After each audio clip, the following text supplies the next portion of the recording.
शिवाय, नमः शिवाय।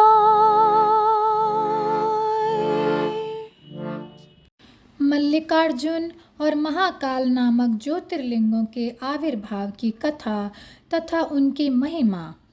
सूत जी कहते हैं, महर्षियों, अब मैं मल्लिकार्जुन के प्रादुर्भाव का प्रसंग सुनाता हूँ, जिसे सुनकर बुद्धिमान पुरुष सब पापों से मुक्त हो जाता है। जब महाबली तारक शत्रु शिवापुत्र कुमार कार्तिकेय सारी पृथ्वी की परिक्रमा करके फिर कैलाश पर्वत पर आए और गणेश जी के विवाह आदि की बात सुनकर क्रौंच पर्वत पर चले गए, पार्वती और शिव जी के वहाँ जाकर अनुरोध करने पर भी नहीं लौटे तथा वहाँ से भी 12 कोस दूर चले गए, तब शिव और पार्वती ज्योतिर्मय स्वरूप धारण करके वहाँ प्रतिष्ठित हो गए। वे दोनों पुत्र स्नेह से आतुर हो पर्व के दिन अपने पुत्र कुमार को देखने के लिए उनके पास जाया करते हैं। अमावस्या के दिन भगवान शंकर स्वयं वहां जाते हैं और पौर्णमासी के दिन पार्वती जी निश्चय ही वहां पदार्पण करती हैं। उसी दिन से लेकर भगवान शिव का मल्लिकार्जुन नामक एक लिंग तीनों लोकों में प्रसिद्ध हो गया। उसमें पार्वती और शिव दोनों की ज्योतियाँ प्रतिष्ठित हैं। मल्लिका का अर्थ पार्वती है और अर्जुन शब्द शिव का वाचक है। उस लिंग का जो दर्शन करता है वह समस्त पापों से मुक्त हो जाता है और संपूर्ण अभीष्ट को प्राप्त कर लेता है, इसमें कतई भी संशय नहीं है। इस प्रकार मल्लिकार्जुन नामक द्वितीय ज्योतिर्लिंग का वर्णन किया गया, जो दर्शन मात्र से लोगों के लिए सब प्रकार का सुख देने वाला बताया गया है। ऋषियों ने कहा, प्रभो, अब आप विशेष कृपा करके तीसरे ज्योतिर्लिंग का वर्णन भी कीजिए। सूत जी ने कहा, ब्राह्मणों, मैं धन्य हूँ, कृतकृत्य हूँ, जो आप श्रीमानों का संग मुझे प्राप्त हुआ है। साधु पुरुषों का संग निश्चय ही धन्य है। अतः मैं अपना सौभाग्य समझकर पापनाशिनी परम पावनी दिव्य कथा का वर्णन करता हूँ। तुम लोग आदरपूर्वक सुनो। अवंती नाम से प्रसिद्ध एक रमणीय नगरी है, जो समस्त देहधारियों को मोक्ष प्रदान करने वाली है। वह भगवान शिव को बहुत ही अधिक प्रिय, परम पुण्यमयी और लोक पावनी है। उस पुरी में एक श्रेष्ठ ब्राह्मण रहते थे, जो शुभ कर्म परायण, वेदों के स्वाध्याय में संलग्न तथा वैदिक कर्मों के अनुष्ठान में सदा तत्पर रहने वाले थे। वे घर की अग्नि की स्थापना करके प्रतिदिन अग्निहोत्र करते और शिव की पूजा में सदा तत्पर रहते थे। वे ब्राह्मण देवता प्रतिदिन पार्थिव शिवलिंग बनाकर उनकी पूजा किया करते थे। वेद प्रिय नामक वे ब्राह्मण देवता सम्यक ज्ञानार्जन में लगे रहते थे, इसलिए उन्होंने संपूर्ण कर्मों का फल पाकर वह सद्गति प्राप्त कर ली, जो संतों को ही सुलभ होती है।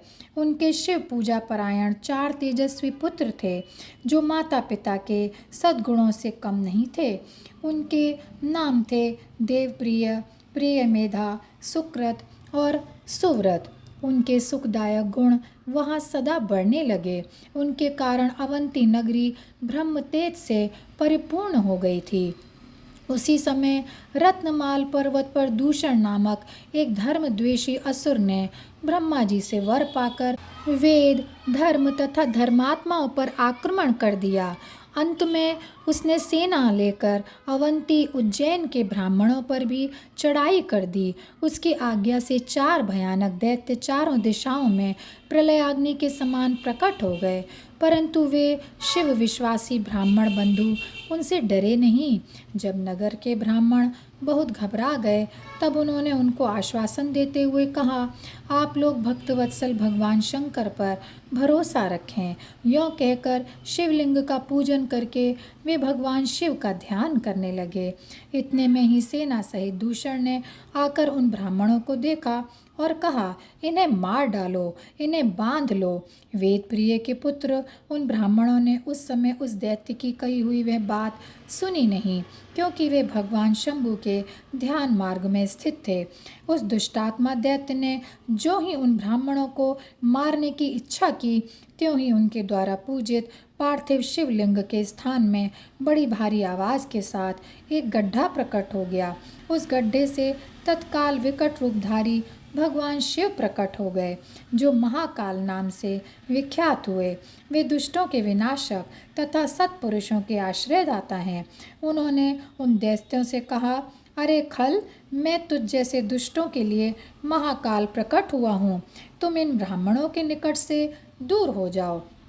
ऐसा कहकर महाकाल शंकर ने सेना सहित दूषण को अपने हुंकार मात्र से तत्काल भस्म कर दिया। कुछ सेना उनके द्वारा मारी गई और कुछ भाग खड़ी हुई। परमात्मा शिव ने दूषण का वध कर डाला। जैसे सूर्य को देखकर संपूर्ण अंधकार नष्ट हो जाता है, उसी प्रकार भगवान शिव को देखकर उसकी सारी सेना अदृश्य हो गई। देवताओं की दुंदुभियां बज उठीं और आकाश से फूलों की वर्षा होने लगी।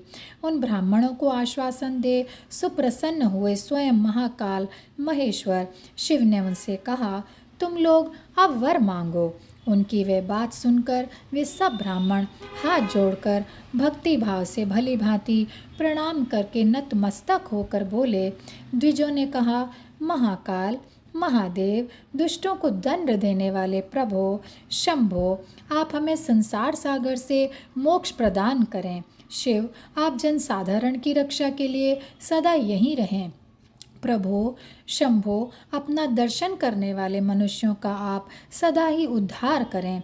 सूत जी कहते हैं, महर्षियों, उनके ऐसा कहने पर उन्हें सद्गति दे भगवान शिव अपने भक्तों की रक्षा के लिए उस परम सुंदर गड्ढे में स्थित हो गए। वे ब्राह्मण मोक्ष पा गए और वहाँ चारों ओर की एक एक कोस भूमि लिंग रूपी भगवान शिव का स्थल बन गई। वे शिव भूतल पर महाकालेश्वर के नाम से विख्यात हुए। ब्राह्मणों, उनका दर्शन करने से स्वप्न में भी कोई दुख नहीं होता। जिस जिस कामना को लेकर कोई उस लिंग की उपासना करता है, उसे वह अपना मनोरथ प्राप्त हो जाता है तथा परलोक में मोक्ष भी मिल जाता है। और यहीं पर यह अध्याय समाप्त होता है। ओम नमः शिवाय, ओम नमः शिवाय, ओम नमः शिवाय। ओम नमः शिवाय, ओम नमः शिवाय, ओम नमः शिवाय, ओम नमः शिवाय, ओम नमः शिवाय, ओम नमः शिवाय, नमः शिवाय, नमः शिवाय, नमः शिवाय।